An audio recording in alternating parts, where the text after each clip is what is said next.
इसमें the smallest common multiple of 36, 54 and 60 divide by 90 is, ठीक है, 36, 54 और 60 का सबसे छोटा सारगुणज डिवाइड बाई 90 बराबर है किसके बराबर है। क्वेश्चन को ध्यान से समझना, साथ ही साथ आंसर देने की कोशिश करना, देखना आप लोगों का कितना स्कोर होता है। देखो जब भी क्वेश्चन में पूछे स्मॉलेस्ट कॉमन मल्टीपल यानी कि सबसे छोटा सारगुणज, जब भी क्वेश्चन में ये पूछेगा एग्जामिनर, तो जो भी नंबर आपको दिए होंगे उनका सिर्फ आपको एलसीएम निकालना है, ठीक है, सिर्फ डिजिट चेंज करेगा एग्जामिनर। लेकिन आपने देख लिया ना स्मॉलेस्ट कॉमन मल्टीपल जैसी पूछे तो नंबर का आपको क्या निकालना है, एलसीएम निकालना है। तो चलिए एलसीएम लेते हैं। एलसीएम आपका लेना है 36 का, 54 का और 60 का एलसीएम लेते हैं। अब इसका 6 से काट देते हैं, 6 6 जा 36, 6 9 जा 54, 6 10 जा 60, ठीक है। उसके बाद काटते हैं, 3 से काटते हैं, 3 2 जा 6, 3 3 जा 9, उसके बाद 10 तो कटेगा नहीं। उसके बाद 2 से काटते हैं, 2 1 जा 2, 3 2 5 जा 10, अब इसका आगे तो कटेंगे नहीं, ठीक है, आपस में मल्टीप्लाई कर लेते हैं। 5 3 जा 15, 15 की 2 में करेंगे, 15 दूनी 30, 30 की 3 में करेंगे तो 90 और 90 की 6 में करेंगे तो ये आएगा आपका 540, ठीक है। तो इन नंबर का क्या निकल के आ गया, सबसे छोटा सारगुणज निकल के आ गया ना 540। इसको डिवाइड करना है 90 से, तो 90 से डिवाइड कर दो, 0 से 0 गई और 54 को 9 से डिवाइड करेंगे तो आंसर आ जाएगा आपका 6, ठीक है। तो ऑप्शन जो 4th है वो इसके अंदर आपका आंसर आ जाएगा 6, ठीक है। अब क्वेश्चन को आप समझे, जब भी क्वेश्चन में पूछे सबसे स्मॉलेस्ट कॉमन मल्टीपल तो नंबर का हमेशा आपको क्या लेना है, एलसीएम लेना है। और जब पूछे हाईएस्ट कॉमन, ठीक है, ये तो स्मॉलेस्ट हो गया, जब पूछे हाईएस्ट कॉमन मल्टीपल तो उन नंबर का आपको एचसीएफ लेना है। एचसीएफ वाला क्वेश्चन मैं आपको नेक्स्ट वीडियो में बताऊंगा। आज आपका ये पार्ट 1 है, जो पार्ट 2 है इसके बाद मेरे चैनल पर आपको जल्दी मिल जाएगा। टोटल 30 क्वेश्चन मैंने लिए, यही से आपको क्वेश्चन आपके एग्जाम में आएंगे, ठीक है। तो पार्ट 1 आज आपका है, पार्ट 2 में मैं आपको एचसीएफ वाला बताऊंगा और जिसमें दोनों भी आते हैं वो भी नेक्स्ट वीडियो में बताऊंगा, ठीक है। इसलिए चैनल को सब्सक्राइब कर लेना ताकि वो वीडियो आपकी छूटे ना। और मैथ में मैं आपकी गारंटी दिला रहा हूं, ये जो न्यूमेरिकल आते हैं 15 में से पूरे 15 में आपके दिलवाऊंगा, ठीक है, क्योंकि बहुत बेसिक इनका लेवल होता है। नेक्स्ट क्वेश्चन देखते हैं। नेक्स्ट आपका 2 दशमलव संख्याओं के योग की संकल्पना को पढ़ाने के लिए निम्नलिखित में से शिक्षण अधिगम का कौन सा साधन सर्वाधिक उपयुक्त है। देखो अब इसमें समझने वाली चीज है, नीचे आपको दिया हुआ है, ये देखिए मैं इमेज के थ्रू आपको दिखाता हूं। पहले देखते हैं ऑप्शन को, आंसर बाद में देखेंगे। ये होता है आपका एबेकस, ये होता है आपका जियो बोर्ड, ये होता है आपका ग्राफ पेपर। इनको जानना जरूरी है। पहले क्या होता है, देखो ये होता है आपका एबेकस। एबेकस का यूज किस लिए होता है, बेसिक काउंटिंग सिखाने के लिए इसका यूज होता है। जैसे यहाँ पर देखो ये बॉल दिख रही है ना, एक बॉल इधर है, एक बॉल इधर ले आएंगे कि बेटा एक बॉल इधर ले आई तो कितनी हो गया, बच्चा बचाएगा सर 2 बॉल होगी, ठीक है। इनमें से एक बॉल इधर चली गई जाएगी तो बच्चों को क्या बताया जाएगा, घटा के बारे में बताया जाएगा, सब्सट्रैक्शन के बारे में बताया जाएगा। बेसिक काउंटिंग सिखाएंगे कि 1 2 3 4 5 6, तो बेसिक काउंटिंग सिखाने के काम आ गया। प्लेस वैल्यू फेस वैल्यू सिखाने के काम आ जाएगा। तो ये यूज होते हैं आपके एबेकस के, ठीक है, पहला समझे। दूसरा समझते हैं जियो बोर्ड।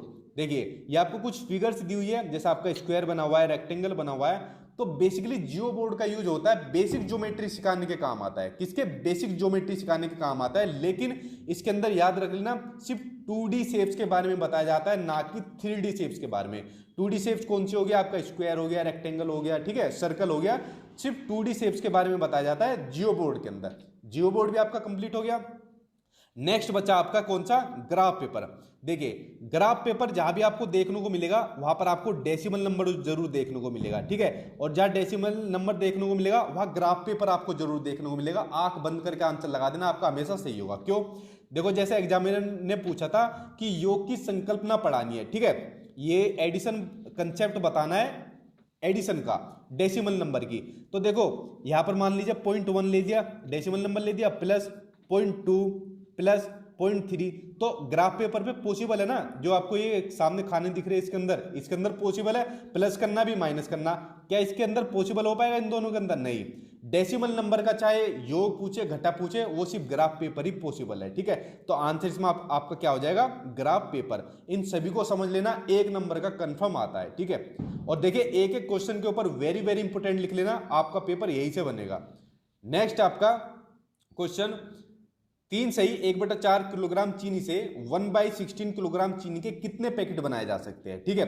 कभी कभी सिंपल आ जाता है कि बताइए 1/4 में कितने 1/16 है, इस तरीके से आपका क्वेश्चन आ जाता है। और देखिए अगर आपको जो लोग पहली बार सीटेट का एग्जाम दे रहे हैं तो भाई प्रीवियस ईयर के क्वेश्चन पेपर आप लोग उठाना, ठीक है। अगर आपने प्रीवियस ईयर के क्वेश्चन पेपर उठाए ना जिसमें आज तक क्वेश्चन पूछे गए सीटेट के अंदर, सेम आपको यही क्वेश्चन मिलेंगे, सिर्फ डिजिट चेंज करी हुई मिलेगी, क्योंकि सिलेबस ही आपका सेम इतना ही है। ठीक है, तो प्रीवियस ईयर के क्वेश्चन पेपर भी आपने कर लिए ना तो आपका सीटेट आराम से पास हो जाएगा। तो या तो आप मेरे नोट्स ले सकते हो या फिर जो यूट्यूब पर आपको बता रहा हूँ उसमें आप देख सकते हो। चलिए इसको सोल्व करते हैं। 3 सही 1/4, इसको सोल्व करिए। 3 की मल्टीप्लाई नीचे वाले से करेंगे कितना हो जाएगा 12, और ऊपर वाले में एक जोड़ देते हैं। ठीक है, तो हो जाएगा 13/4। ठीक है, 4 × 12 और 13, 13/4। इसमें कितने किलोग्राम चीनी के पैकेट बनाए जा सकते हैं 1/16। ठीक है, अब इसको सीधा सोल्व कर दो। 13/4 × 16/1 काट दो इसको, 4 4 जा 16, 13 की 4 में करेंगे कितना आंसर आ जाएगा 52 आंसर आ जाएगा। ठीक है, सिंपल सा क्वेश्चन था। जितने भी पेपर 1 में क्वेश्चन बहुत बेसिक है, पूरे 15 में से 15 का आपका मैं स्कोर दिलाऊंगा। ठीक है, 15 में से 14 भी नहीं चाहिए मुझे, क्योंकि क्वेश्चन ही बहुत सिंपल होते हैं। नेक्स्ट पढ़ते हैं। नेक्स्ट आपका एक वर्ग की भुजा 10 सेंटीमीटर है, यानी ठीक है साइड है किसी स्क्वायर की 10 सेंटीमीटर। यदि वर्ग की भुजा यानी साइड की जो स्क्वायर की जो साइड है उसको दुगुना कर दिया जाए, डबल कर दिया जाए, साइड की जो स्क्वायर की जो साइड है उसको दुगुना कर दिया जाए, डबल कर दिया जाए, तो नया परिमाप यानी नया पेरीमीटर कितने गुना हो जाएगा वो आपको बताना है। अब क्वेश्चन समझो जरा। पहले ले लेते हैं स्क्वायर। स्क्वायर क्या होता है जिसकी सभी साइड इक्वल होती है। इसकी वर्ग की भुजा कितनी दे रखी है 10 सेंटीमीटर। मान लो ये साइड इसकी 10 है तो सभी 10 हो जाएगी, क्योंकि इसकी सभी साइड इक्वल होती है। ठीक है, उसके बाद कहता है यदि इसकी साइड को दुगुना कर दिया जाए, डबल कर दिया जाए। मान लीजिए स्क्वायर बनाया दूसरा, तो 10 का डबल कितना हो जाएगा 20 हो जाएगा। अगर एक 20 होगी तो सभी 20 हो जाएगी। यहां तक बात समझे आप। ठीक है, अब उसके बाद जो सबसे मेन चीज है, सबसे इंपॉर्टेंट चीज है, उसको लिख लो अपने रजिस्टर के अंदर कि जो पैरामीटर ऑफ स्क्वायर होता है, पैरामीटर ऑफ स्क्वायर होता है या वर्ग का जो परिमाप होता है उसका फॉर्मूला होता है 4 × a। 4a, a का मतलब होता है साइड, यानी 4 की मल्टीप्लाई उस स्क्वायर की साइड से कर दो तो आपका पैरामीटर या परिमाप निकल के आ जाएगा। ठीक है, जैसे पहला जो स्क्वायर है इसमें साइड कितनी है 10, तो 4 की मल्टीप्लाई किससे करेंगे 10 से, कितना आ जाएगा आपका 40। यहां तक समझे। दूसरे स्क्वायर में साइड कितनी है 20 है, तो 4 की मल्टीप्लाई किससे करेंगे 20 से, कितना आ जाएगा 80। तो देखो जब साइड डबल करी, ठीक है, जब साइड 10 से 20 हुई तो पैरामीटर कितना हो गया 40 से 80 हो गया। यानी अगर साइड को डबल कर रहे हैं तो भाई पैरामीटर भी डबल हो रहा है। तो क्वेश्चन में यही पूछा है ना, तो उनका जो परिमाप है यानी पैरामीटर है कितने गुना हो जाएगा, तो वो भी कितने गुना हो जाएगा 2 गुना हो जाएगा। ठीक है, तो आंसर हो जाएगा इसके अंदर आपका फर्स्ट। अब देखो एक तो क्वेश्चन आता है आपका स्क्वायर के अंदर से, एक क्वेश्चन आता है आपका रेक्टेंगल के अंदर से, और एक क्वेश्चन आता है जिसमें स्क्वायर और रेक्टेंगल दोनों ही पूछे जाते हैं। तो नेक्स्ट वीडियो में मैं आपको रेक्टेंगल वाला और दोनों वाला बता दूंगा। ठीक है, चलिए अब चलते हैं नेक्स्ट क्वेश्चन के ऊपर। नेक्स्ट आपका जो कि आपके पेडागोजी से लिया हुआ है, हमेशा पूछा जाता है ये कि राष्ट्रीय पाठ्यचर्या की रूपरेखा यानी एनसीएफ 2005 के अकॉर्डिंग प्राथमिक स्तर पर गणित शिक्षण का उद्देश्य निम्नलिखित में से कौन सा नहीं है। देखो एग्जामिनर ने पूछा है कौन सा नहीं है, लेकिन जो बाकी के 3 हैं उनके ऊपर वेरी वेरी इंपॉर्टेंट लगा लेना, क्योंकि सबसे ज्यादा क्वेश्चन ये पूछा जाता है कि कौन सा उद्देश्य है। ठीक है, तो इन्हीं 3 में से आपका कोई एक पॉइंट बनता है। देखो पहला इसमें कि गणित में उच्चतर और अमूर्त पढ़ाई की तैयारी करना। मैंने आपको बताया था जहां भी आपको ये चीज मिल जाए कि किसी भी सब्जेक्ट में उच्चतर पढ़ाई की तैयारी करना या ग्रेड के लिए पढ़ाई करवाना या उनकी, ठीक है, ग्रेड के अलावा क्या हो गया रैंकिंग के लिए उनकी तैयारी कराना, ठीक है, या बेस्ट बनाने के लिए तैयारी करना, उन ऑप्शन को देखते गलत काट देना। आंसर इसमें पूछा था कौन सा नहीं है, तो आंसर तो आपका पहले ही से हो जाएगा। लेकिन बाकी के जो तीनों पॉइंट है इनको अच्छे तरीके से कर लो कि गणित को बच्चों की जिंदगी के अनुभवों का भाग बनाना। जिस भी सब्जेक्ट को आप बच्चों की जिंदगी के अनुभव से रिलेट कर दोगे वो ऑप्शन आपका हमेशा सही मिलेगा। तो ठीक है, ये उद्देश्य होता है गणित का। दूसरा, समस्या समाधान और समस्या प्रस्तुत करने के लिए प्रोत्साहित करना। जहां भी बच्चों को या बच्चों के विचारों को, ठीक है, उनको प्रोत्साहित करने की बात आ जाए उस ऑप्शन को देखते ही सही काट देना। ठीक है, वो आपका सही होगा। जैसे फोर्थ ऑप्शन में भी यही है, तर्क संगत विचारों को प्रोत्साहित करना। ठीक है, तो प्रोत्साहित पर मैंने क्या कहा था, वो आपका पॉजिटिव होगा। और जहां पर भी आपको मिल जाए हतोत्साहित, ठीक है, हतोत्साहित मिल जाए उस ऑप्शन को देखते गलत काट देना। आपको बच्चों को प्रोत्साहित करना है, ना कि हतोत्साहित। ठीक है, तो तीनों ही आपके लिए इंपॉर्टेंट है, ये आपके उद्देश्य होते हैं गणित शिक्षण के। और पहला ऑप्शन आपका सही हो जाएगा क्योंकि क्वेश्चन में आपका नेगेटिव पूछा था। ठीक है, चलिए अब चलते हैं नेक्स्ट क्वेश्चन के ऊपर। नेक्स्ट आपका गुणनफल, ये 2 नंबर दिया हुआ है, इसमें से कौन सी संख्या घटाई जाए ताकि ये नंबर प्राप्त हो जाए।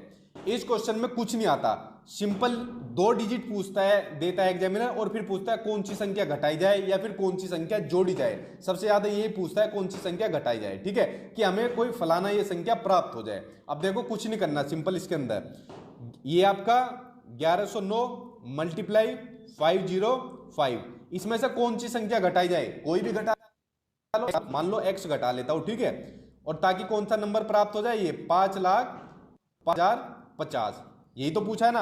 अब इन दोनों की मल्टीप्लाई कर दो, मल्टीप्लाई करने के बाद क्या आंसर आएगा, वो मल्टीप्लाई करने के बाद क्या डिजिट आएगी, करते हैं तो 5, मेरे साथ करिए आप भी मल्टीप्लाई, 4 0, ठीक है, उसके अलावा 5 60, ये नंबर आ गया, ठीक है। इसमें से क्या घटाया था, x घटाने में क्या नंबर मिला था, ये 50 50 50। अब x की वैल्यू निकल के आ जाएगी, इसमें से ये वाला घटा दो, ठीक है, तो आंसर आपका निकल के आ जाएगा, ठीक है। तो सिंपल इसके अंदर क्वेश्चन के अंदर कुछ नहीं था, जो मैंने आपको चीज बताई सिर्फ उतना जान लेना, ठीक है, कि यहां पर या तो पूछेगा कौन सी संख्या घटाई जाए, ठीक है, या फिर पूछेगा कि कौन सी संख्या जोड़ी जाए, और सिर्फ आपको यहां पर डिजिट चेंज करके दे रहा, सिर्फ आपको मल्टीप्लाई करके, ठीक है, उसको बाद में जोड़ना है घटाना है, ठीक है। ये काम अब होमवर्क कर लेना, देखना 4 में से कौन सा सही निकलेगा आपका। एक काम होमवर्क के लिए भी आपको दे दिया, ठीक है। नेक्स्ट आपका निम्नलिखित में से कौन सा 11,1111 संख्या का प्रतिनिधित्व करता है, ठीक है, यानी उसको रिप्रेजेंट करता है, नीचे वालों में से कौन सा। देखो इसको करते हैं, लिख लेते हैं, पहला 11,000, ये लिख लिया हमने 11,000, ठीक है, उसके बाद है 1,100, तो उसके बाद लिख लेते हैं 1,100, उसके बाद है 11,11, ठीक है, इनको जोड़ लो, 1 1 1 2 1, ठीक है, यानी 12,111, 12,111 सही आंसर हुआ। सिर्फ यहां पर आपको नंबर दे देगा, या 11,1111 दे दिया, कभी 10,000 दे देगा, कभी 8,000 दे देगा, सेम एज इट इज करता है। बाकी क्वेश्चन आपके सेम रिपीट होता है आपके सीटेट के मैथ्स के अंदर, ठीक है, बहुत सिंपल क्वेश्चन होते हैं। चलिए अब चलते हैं नेक्स्ट क्वेश्चन पर। नेक्स्ट आपका मैं कौन सी संख्या हूं, हमें नहीं पता भाई कौन सी संख्या हो, अब आगे जो एग्जामिनर बोलेगा उसके अकॉर्डिंग बताएंगे कौन सी संख्या हो।